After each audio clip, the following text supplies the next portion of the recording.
আসসালামু আলাইকুম প্রিয় শিক্ষার্থীবৃন্দ। লার্নার সাকসেস একাডেমির পক্ষ থেকে বায়োলজি ক্লাসে আমি তোমাদেরকে স্বাগত জানাই। মোহাম্মদ সাদ্দাম হোসেন। আজকে আমরা বায়োলজির অণুজীব অধ্যায় নিয়ে আলোচনা করব।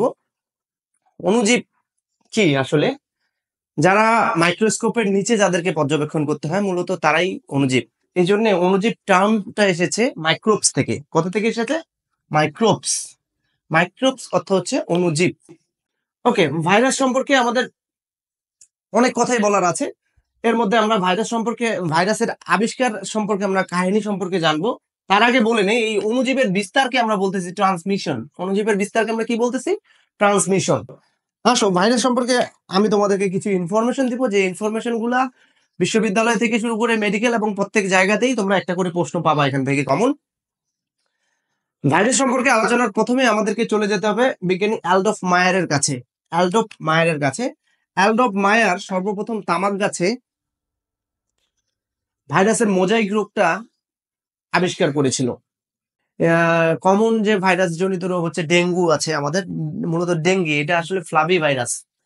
ডেঙ্গি বা ডেঙ্গু বলতেছি আমরা, এটা সম্পর্কে তোমরা জানো। ডেঙ্গু বা ডেঙ্গি মূলত আসলে এটা ডেঙ্গি উচ্চারণ হবে, যেটা হচ্ছে ফ্লাভি ভাইরাস, এক ধরনের ফ্লাভি ভাইরাস। এটাকে বলা হচ্ছে ডেঙ্গু রোগ সৃষ্টিকারী ভাইরাসটাকে বলা হচ্ছে ফ্লাভি ভাইরাস, যেটা মূলত আরএনএ টাইপ। যেটা মূলত কি আরএনএ টাইপ ভাইরাস। এরপরে হার্পিস নিজে হার্পিস ভাইরাস।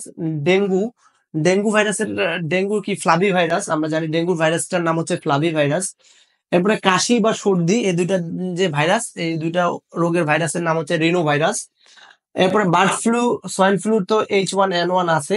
মামস, সার্সের ক্ষেত্রে দেখো, সার্সের ক্ষেত্রে যেটা হচ্ছে যে কোভিড ভাইরাস, যেটা সার্সের ক্ষেত্রে কোভিড ভাইরাস মূলত।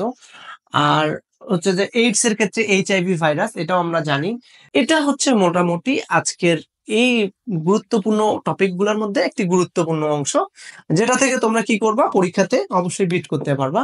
তো আমি মনে করি যে আসলে আমাদের ভাইরাস টপিকটার আলোচনাটাই এরকম। খেয়াল করে দেখো যে ভাইরাসের টপিকটা আসলে অনেক কঠিন অনেকের কাছে মনে হয়, কিন্তু আমার কাছে মনে হয় তোমরা যদি ভাইরাসের টপিকটাকে তোমরা যদি পার্ট করে নিয়ে, অর্থাৎ ভাইরাস আবিষ্কারের কাহিনী, ভাইরাস কি, এভাবে মূলত ভাইরাসের চ্যাপ্টারটাকে আমরা কোর্স প্ল্যানে সাজিয়েছি তোমাদের জন্য।